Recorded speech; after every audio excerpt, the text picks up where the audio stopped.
There once was a poor old Indian who lived in the middle of the desert, and one day two businessmen in suits from a large oil company came knocking on his door. They told the old Indian that they thought they could find oil on his property, and that if he let them survey his property, any oil they found, they would split the profits with him. After surveying the property, they indeed found oil, making the old Indian a very rich man. Amazed by his newfound wealth, after being so poor for so long, the old Indian walked into town and bought himself the fanciest suit he could afford.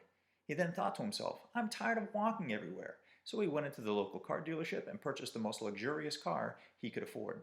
Now, once he got home, he thought to himself, my friends are never going to believe that I'm this rich.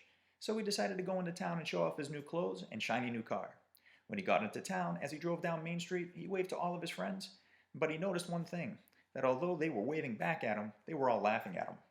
You see, the old Indian had never learned how to drive. He didn't even know how to put the key in the ignition. So instead of using the horsepower under the hood of his car to pull him along, he hitched two horses to the front of his car and was using them to pull him down the street. There are 2 points I want you to take away from the story. The reason why he had two horses pulling the car is because he never learned to insert a key to start the engine. Just like life, many of us have never learned to develop the attitudes necessary for success.